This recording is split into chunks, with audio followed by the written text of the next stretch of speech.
Igbo mụrụ nze m ọzọ ekene m unu. Asị m ndụ mmiri, ndụ azụ, mmiri ata na azụ anwụna nke onye chi na zere. Ụmụnne m ndị Igbo, ka anyị na-anya n'ezinụlọ anyị. Mana tupu m agawa n'iru, ọ bụrụ na ọ bụ mbọsị mbụ ka ị na-afụ m, asị gị nnọọ. Aka m bụ nwanne unu nwoke bụ Maazi-UC. Biko tụsa ihe ozi a ka esi n'ihe ozi a wee mụta ihe, maka ndị be anyị si na ihe okenye tukwu na wee vụ keba bụ nwata irigo enu akpa na ọjị ịma mfụ na bụ ihe. Ajụjụ nsị ka m jụọ gị, ugboro one ka ị metụrụ nwanne? Ịma na ụtọ na-adị mma na ndụ. Ndị be anyị si na izu ọbụla nwanne na nwanne gbalụ adịghị ehi mmiri, which means izu na-aka mma na lineage. Kedu ihe na-akpata na ọ bụrụ na ịbata na ngwuru ezinụlọ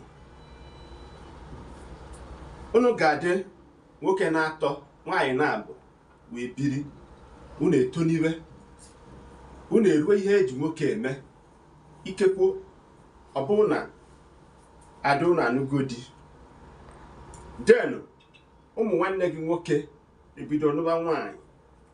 Mgbe a lụwalụ nwaanyị, lụchaa nwaanyị, ezinụlọ na-erikọ n'ofu efere. Along the line, mgbasa nkewa ebido n'ime ha. Enwere ike ọbụna nke diọkpara ejighị ive, ọbụna nke osote diọkpara ka jiri ive. Nke diọkpara na-afụ onye ọnwụ hụla nra ka ya sị na onye abụ agada gbachiri ụzọ. Kedu ihe m ji akọwa ihe? Ajụjụ nsị ka m jụọ, kedu ihe na-akpata ọ bụ na nwanne na nwanne ebiri na ngwuru, ngwa ngwa lụbara nwaanyị mụsaba, ilo na asị akarịa, katakata akarịa, nke jọwuru uje na njọ masị ukwu nkakwu n'isi bụ ị ga-afụ nwanne o jewere nwanne ya ije ọjọọ ka o wezụga ndụ ya. Onye gburu nwanne ya abụ odegwu, onye ji nwanne ya wee na-anyashi bụkwa ọnụ wee nakpa ụla.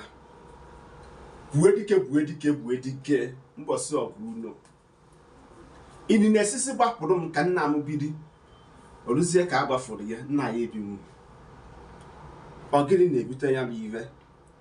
Ọ ga-amasị m ọ bụrụ na ịbụ ezigbote nwa Igbo isi kụrụ ọnụ ka ị kọwara m n'ozi edemede, maka ndị be anyị si na naanị taa ka arụ eze bụkwanụ ya bụ na eze na-achị ọfụma, mana igwu amarọ ibe ezi ka o beme otu a n'onu. Maka ndị be anyị si na mbọsị ị ga-akpa isi ka akpụ ana na afụ ọnụ, mbọsị nta ka anyị chụọ na lineage. Ụmụnne m ndị Igbo, asị m birigwonu ka emesịa.